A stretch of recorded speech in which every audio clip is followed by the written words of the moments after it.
오늘은 성령이 비둘기같이라는 제목으로 또 하나님이 이 주중에 부어주신 말씀을 나누게 되었습니다. 저는 비둘기같이 임하는 성령님에 대해서 참 많이 이번 주간에 묵상을 하게 되었고, 우리 사역자 모임에서도 이걸 좀 나누었는데, 우리 성도님들하고 이 부분에 있어서 좀 함께 나누었으면 좋겠다. 교회를 마음껏 나오지 못하는 상황에서, 각 처소에 있어야 되는 그 상황에서 정말 그 각자의 삶에 성령님이 개인적으로 임해 주셨으면 좋겠다. 그 성령님과 동행하는 오히려 그러한 기회가 되었으면 좋겠다 하는 마음으로 묵상을 하면서, 제가 몇 주 전에 어느 목사님 한 5분하고 모여서 이야기를 나눌 때에 그중에 목사님 한 분이 성령님이 비둘기 같은 분이시다라고 하는 그 얘기를 나누어 주셨습니다. 그 얘기를 듣고 난 뒤에 와서 성령님이 비둘기 같다라는 얘기를 굉장히 제가 많이 묵상을 하게 되었고, 그래서 알트 캔들 목사님의 책을 약 9권 번역된 걸 사가지고 계속 거의 다 지금 읽은 상태입니다. 참 많은 제가 감흥을 받았고요. 이걸 우리 성도님들하고 함께 나누면 좋겠다 하는 마음으로 여러분에게 나누려고 합니다. 오늘 우리 읽었던 본문을 다시 한번 제가 대독하는데요.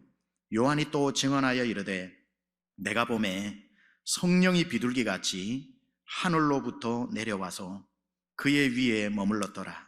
나도 그를 알지 못하였으나 나를 보내어 물로 침례를 베풀라 하신 그이가 나에게 말씀하시되 성령이 내려서 누구 위에든지 머무는 것을 보거든 그가 곧 성령으로 침례를 베푸는 이인 줄 알라 하셨기에 내가 보고 그가 하나님의 아들이심을 증언하였노라 하니라.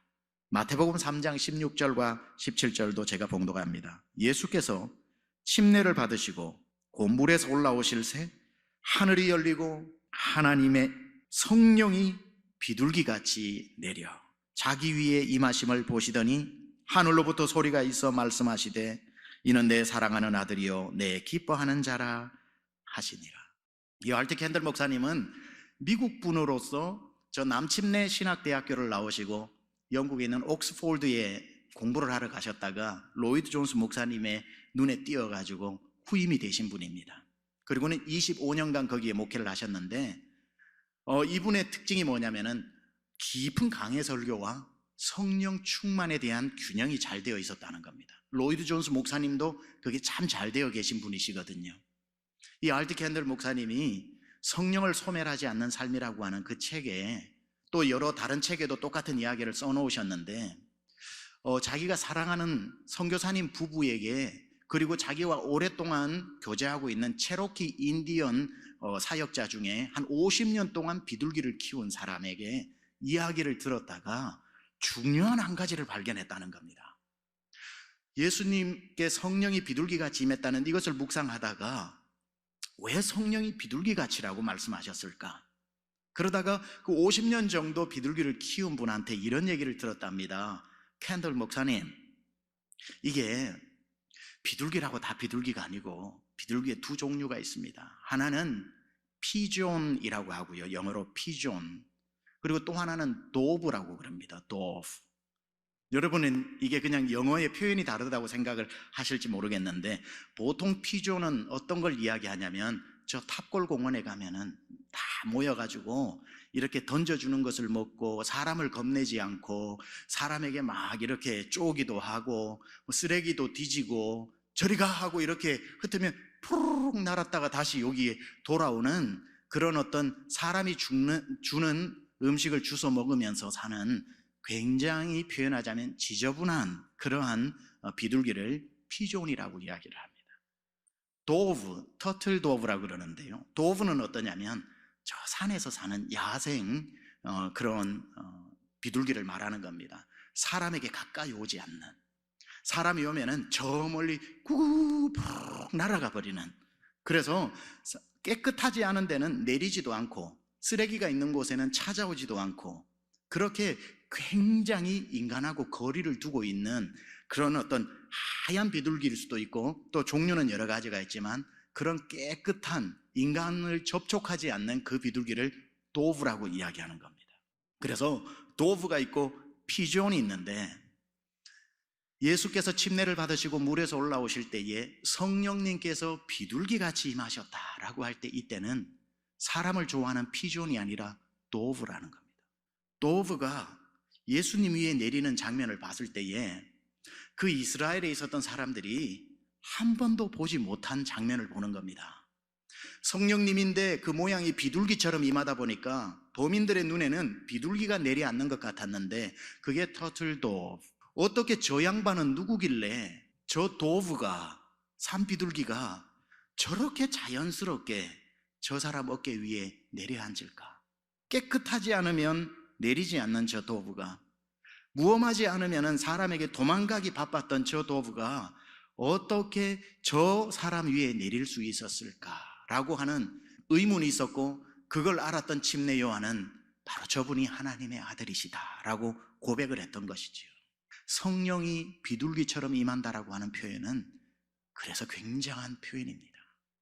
깨끗한 곳에서만 찾아오는 성령, 깨끗하지 않으면 함께 거할 수 없는 성령, 그저 우리가 그 성령을 받으신 예수님께서 우리에게 성령을 다시 한번 나누어 주시는데, 알티 캔들 목사님은 그 깨끗한 비둘기가 공원에서 발로 차도 도망 안 가는, 인간이 주는 쓰레기나 주워 먹으면서 있는 그런 피존이 아니라 그 도브가 우리 위에 임하게 될 때, 예수님 위에 임하셨던 것처럼 우리 위에 임하게 될 때 느끼는 감정을 이렇게 그의 책에 소개했습니다.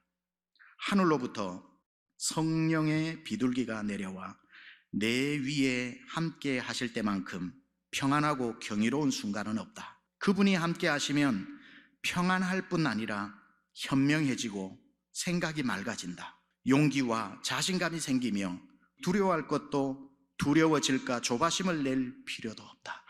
성령의 도브가 임하면은 두려움이 사라진다는 거예요. 두려울까봐 하는 그 마음도 사라진다는 겁니다. 성령이 임할 때에는 자신감이 생긴다는 거죠. 우리 위에 그 성령이 임해야 되는 것 아닙니까? 비둘기같이 임하는 성령. 나에게 성령님이 오셔서 편안하게 내려앉으실 수 있을까? 내려앉기만 하면, 예수님에게 오늘 표현을 보세요. 예수님에게 성령이 비둘기처럼 왔다가 방문했다가 떠났다는 게 아니라 머무셨더라 그랬거든요. 여러분, 성령님이 여러분에게 그 도브의 성령님, 사람을 가까이 하지 않는 무흠하고 정결하고 깨끗하고 죄가 없는 곳에서만 그 날개짓을 해서 내리는 그 성령님이 여러분에게 살포시 내려앉았다가 깜짝 놀라서 팍 날아가 버리지는 않을지, 죄 때문에, 정결하지 못한 것 때문에 분노가 꽉 차 있고 온갖 세상에 죄가 들어차 있어서 성령님이 앉으셨다가 허겁지겁 팍 날아가는 것은 아닌지. 마틴 로이드 존스 목사님이 무슨 말씀을 하셨냐면, 성령님은 걸어서 오셨다가 말을 타고 가신다 그랬습니다. 성령님은 걸어서 오셨다가 말을 타고 떠나신다. 캔들 목사님 쓰신 책 중에 The Sensitivity of the Holy Spirit이라고 하는 책이 있습니다. 여러분, 지금까지 우리는 설교를 어떻게만 들었냐면, 맞는 말인데요, 성령님께 예민해야 된다, 성령님께 민감해야 된다, 우리는 성령님께 다 촉각을 세우고 성령님께 민감해야 된다고만 했는데, 전혀 새로운 개념을 이야기합니다. 성령님이 예민하신 분이시다는 거예요. The Holy Spirit is sensitive.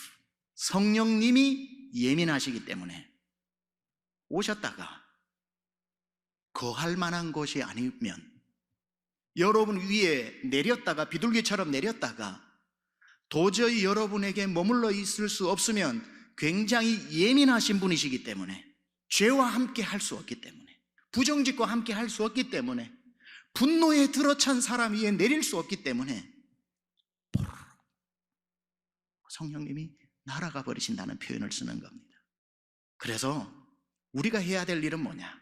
이미 여러분 안에 오신 성령님이 날아간다는 표현을 쓴다고 해서 성령님이 떠나시는 건 아니지만, 여러분 앞에 날아가고 떠나가 버린 것처럼 아무런 역사가 일어나지 않는 것, 그게 심각하다는 거예요. 따라서 나에게 오신 그 도브, 비둘기 성령님이 기쁘게 내 안에 머무시기 위해서 우리가 해야 될 게 있습니다.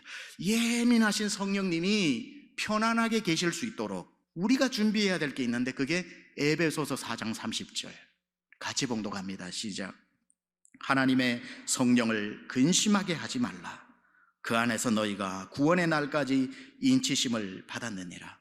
들어오신 성령님은 우리가 영화로운 구원을 이룰 때까지 우리 안에 계시고 떠나지 않으실 텐데, 더 큰 문제는 뭐냐면은 내 안에 떠나지 않고 계시는 성령님을 평생 근심시키면서 살 수 있다는 거예요. 성령님을 고문시키는 일. 그래서 여기에서 근심이라고 하는 말의 헬라어가 뭐냐면 리페오, 고통을 준다, 슬픔을 준다는 거예요. 내 안에 어떤 성령님인데 나 같은 지렁이 같은 야고바라고 이야기했는데 정말 비루하기 짝이 없는 내 인생에 어떻게 그 성령, 비둘기 같은 성령이 피존이 아니라 도브가 나에게 온단 말입니까? 어떻게 온 성령님인데 말을 타고 가게 하실 수 있겠습니까? 오신 그 성령님을 모시고 근심시키지 말아야죠. 성령님이 내 안에 이사를 들어오셨을 때 성령님이 내 안에 거하시기 가장 좋도록 먼저 데코레이션 하십니다. 그래서 성령님이 내 속사람의 데코레이션 하시는 게 뭐냐면 그게 갈라디아서 5장 22절 23절에 성령의 9가지 열매, 그게 내 안에 데코레이션 하시는 거예요. 오직 성령의 열매는 사랑과 희락과, 여러분 가정에 있는 분 같이 읽어봅니다. 시작. 오직 성령의 열매는 사랑과 희락과 화평과 오래 참음과 자비와 양선과 충성과 온유와 절제니 이 같은 것을 금지할 법이 없느니라. 성령님이 내 안에 들어오셔가지고 온유는 여기다 갖다 놔야 되겠다, 충성은 여기다 갖다 놔야 되겠다, 9가지로 여러분 안에 다 데코레이션을 하시면서 그 성령의 비둘기가 온유에도 앉았다가 자비의 가지에도 앉았다가 오래 참음의 가지에도 앉으셨다가 그렇게 여러분 안에 거하기를 즐거워하는데, 여러분의 자비가 사라지고 온유가 사라지고 포악해지고 오래 참음 사라지고 조급해지고 언어가 투박해지기 시작하면서 성령님이 내 안에 거하시기가 어려워질 때, 그때 들리는 소리가 있죠. 포로로 비둘기가 떠나는 날개짓 소리. 근심하다, 근심하다. 성령은 또 하나의 표현이 나오는데 성령을 소멸하지 마라. 소멸하다라고 하는 것은 성령의 불을 끄트리지 마라, 끄지 말라는 뜻입니다. 성령님은 불로서 임하시는 거죠. 비둘기처럼 오셔서 우리 안에 불처럼 타오르는 것 아닙니까? 그래서 사도행전 2장 3절 4절에 같이 읽어봅니다. 시작. 마치 불의 여처럼 갈라지는 것들이 그들에게 보여 각 사람 위에 하나씩 임하여 있더니 그들이 다 성령의 충만함을 받고 성령이 말하게 하심을 따라 다른 언어들로 말하기 시작하니라. 성령이 불처럼 임했다고 그랬습니다. 그러면 여러분은 그 비둘기처럼 불처럼 임하신 성령님이 포르르 하고 날아가시지 않도록 해야 될 일이 뭐냐면 이 불을 꺼트리지 않는 거예요. 활활 타오르도록. 그런데 이 불이 언제 타오르냐면, 이 불이 언제 임하냐면 우리가 깨끗할 때, 9가지 성령의 열매가 제대로 작동을 할 때. 사도행전에 보면요, 예수님 말씀하셨어요. 예루살렘을 떠나지 말고 함께 모여 간절히 기도해서 약속한 성령이 임할 때까지 기도해라.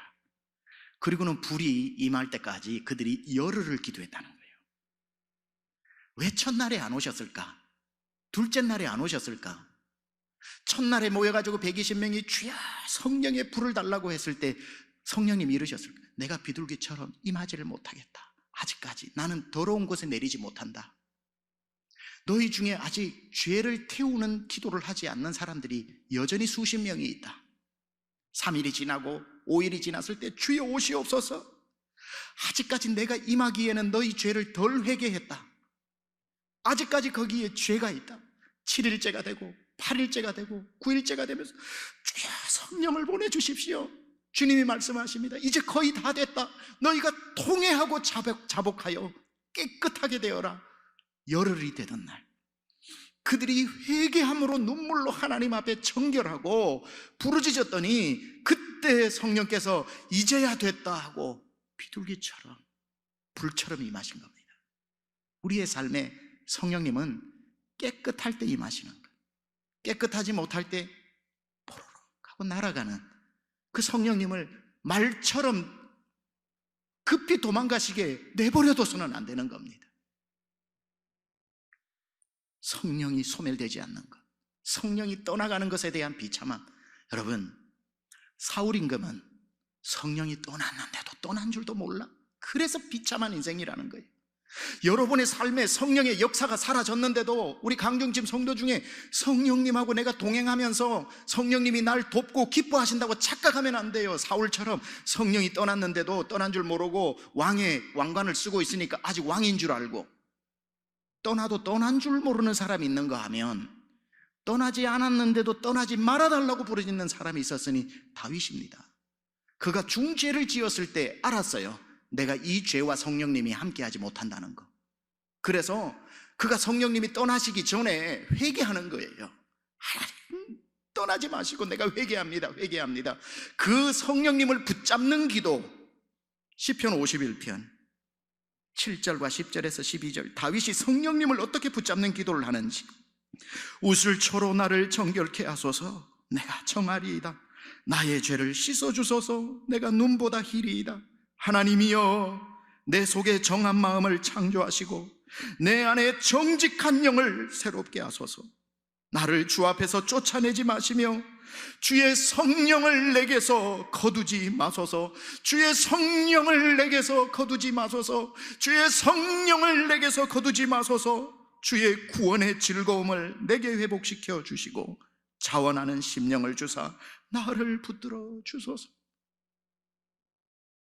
성령이 떠난 교회, 성령이 떠난 목사, 성령이 떠난 중직자, 성령이 떠난 성도인데도 사울처럼 떠난 줄도 모르는 사람이 있는가 하면, 죄를 짓고 난 뒤에 이 죄와 성령님이 함께 내려앉으실 수 없다는 것 알고 성령님이 떠나지 않도록 성령님을 붙잡으면서 우슬초로 나를 정결케 하소서. 정직한 영을 새롭게 하여 주옵소서. 주의 성령을 내게서 떠나지 말게 하여 주옵소서. 구원의 기쁨을 누리게 하여 주옵소서. 성령을 머물게 하는 기도. 성령을 소멸하지 않기 위해서 제일 중요한 게 뭔지 아세요? 불이잖아요. 성령의 불은. 불이 계속 타오르려면 뭐가 있어야 됩니까?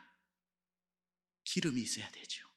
그래서 우리가 말하는 게 성령의 기름 부음이라는 겁니다. 성령의 기름 부음, 꺼지지 않으려. 옛날 외할머니 댁에 갔을 때는 호롱불이 있었거든요. 호롱불로 밤을 지셉니다. 그 호롱불에 기름이 떨어지면 불이 꺼지지 않습니까? 기름이 없으면 불은 그대로 소멸되는 겁니다. 그래서 우리가 성령의 기름을 부어달라고 하는데, 고린도 후서 1장 21절 22절, 고린도 후서 1장 21절 22절 시작. 우리를 너희와 함께 그리스도 안에서 굳건하게 하시고 우리에게 기름을 부으신 이는 하나님이시니 그가 또한 우리에게 인치시고 보증으로 우리 마음에 성령을 주셨느니라.